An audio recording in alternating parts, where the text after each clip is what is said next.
మళ్ళీ అవే హెచ్చరికలు. ఒకటికి 10 సార్లు చెబుతున్నా అధినేత కేబినెట్ భేటీ అయినా, పార్టీ సమావేశమైనా, అసెంబ్లీ సెషన్స్ అయినా క్లాసు మాత్రం కామనే. అధినేత వెంటాడుతున్నా కొందరు ఎమ్మెల్యేలో మార్పు రావడం లేదా? ప్రభుత్వ ప్రతిష్ట కన్నా తమ అధికార దర్పంతో వెలిగిపోవాలనే ఆలోచనే తప్పటడుగులు వేయిస్తోందా? కూటమి ఎమ్మెల్యేలపై వస్తున్న కంప్లైంట్స్తో CM Chandrababu, deputy CM Pawan హెచ్చరిస్తున్నా మార్పు రావటం లేదెందుకు?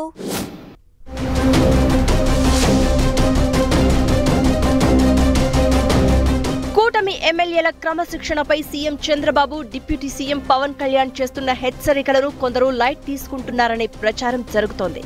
ఎప్పటికప్పుడు ఇద్దరు ముఖ్య నేతలు క్రమశిక్షణ కట్టుతప్పకుండా జాగ్రత్తలు తీసుకుంటున్నా ఎక్కడో ఎవరో ఒకరు ఏదో ఒక వివాదంలో ఇరుక్కుని ప్రభుత్వ ప్రతిష్టకు నష్టం చేస్తున్నారని సీఎం చంద్రబాబు ఆగ్రహం వ్యక్తం చేస్తున్నారు.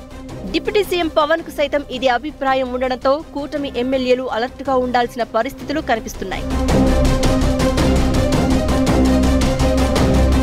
చంద్రబాబు ప్రభుత్వం అధికారంలోకి వచ్చిన తర్వాత గత 80 రోజులుగా కొందరు ఎమ్మెల్యేల తీరు వివాదాస్పదమవుతూ ఉండడాన్ని ప్రభుత్వ అధినేత సీరియస్ గా తీసుకుంటున్నారు. 164 మంది బలం ఉంది అనే ధీమాతో తప్పులు చేయొద్దని హెచ్చరిస్తున్నారు.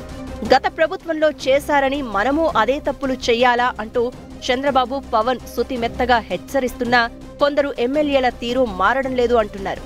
ప్రభుత్వం ఏర్పడిన కొత్తలోనే ఓ జిల్లా మంత్రి భార్య పోలీసులను అవమానించేలా ప్రవర్తించారని ఫిర్యాదులు రాగా, తాజాగా ఓ మాజీ మంత్రి భార్య పుట్టినరోజు వేడుకలను పోలీసులు నిర్వహించడం పైన విమర్శలు వెల్లువెత్తాయి.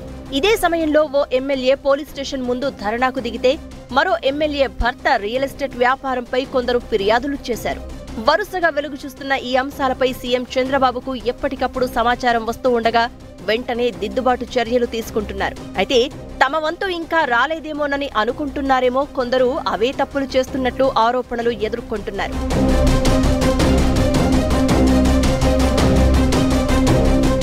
రాజకీయ భవిష్యత్తు బాగుండాలంటే సత్ప్రవర్తన కలిగి ఉండాలి అనేది CM Chandrababu, deputy CM Pawan ఆలోచన. అందుకు తగ్గట్లే తమ ఎమ్మెల్యేల పనితీరు, నడవడికపై సూచనలు, సలహాలు ఇస్తున్నారు. ప్రజలకు అందుబాటులో ఉండాలని హితవు పలుకుతున్నారు. బూతులు మాట్లాడేవారు, ఓవర్ యాక్షన్ చేసిన వారి వల్ల గత ప్రభుత్వం ఏమైందో గుర్తించాలని చెప్తున్న సీఎం, తమకు ఆ పరిస్థితి రాకుండా ఉండాలంటే ప్రతి ఒక్కరూ జాగ్రత్తగా ఉండాలని సూచిస్తున్నారు. అయితే అధినేత అలా చెప్పడం కామన్ గా భావిస్తున్న నేతలు ఎప్పటిలా తప్పులు చేయడమే చంద్రబాబు ఆగ్రహానికి కారణమవుతోంది అంటున్నారు. మొత్తానికి ఎమ్మెల్యేలపై అధినేత నిఘా వేయడం కూటమిలో హైటెన్షన్ గా మారింది. చీమ చిటుక్కుమన్నా అధినేతకు తెలిసిపోతూ ఉండడం వల్ల చాలా మంది అత్యంత జాగ్రత్తగా ఉంటున్నారు. అయితే తమపై నిఘా ఉందన్న విషయం తెలియని ప్రజాప్రతినిధుల బంధువులు రెచ్చిపోతూ బుక్కైపోతున్నారు. ప్రతి ఎమ్మెల్యే తాను జాగ్రత్తగా ఉండడంతో పాటు తన కుటుంబ సభ్యుల విషయంలోనూ అప్రమత్తంగా ఉండాలని సీఎం సూచిస్తున్నారు. ఇలా చంద్రబాబు ఎమ్మెల్యేలను అదుపు చేయడం ఎప్పుడూ ఉండేదే. అయినా ఈసారి మోతాదు ఎక్కువగా ఉందనే అభిప్రాయం వ్యక్తమవుతోంది. గత ప్రభుత్వంలో ఎమ్మెల్యేలపై ఇలాంటి నియంత్రణ లేకపోవడం వల్లే ఎక్కువ ఆరోపణలు, విమర్శలు వచ్చాయనే అభిప్రాయం ఉంది. అందుకే 151 సీట్లతో అధికారంలోకి వచ్చిన వైసీపీ 10+1గా మిగిలిపోవాల్సి వచ్చిందని, అలాంటి పరిస్థితి కూటమికి ఎదురు కాకూడదంటే ప్రతి ఒక్కరూ అత్యంత జాగ్రత్తగా నడుచుకోవాలనేది సీఎం అంతరంగంగా చెప్తున్నారు.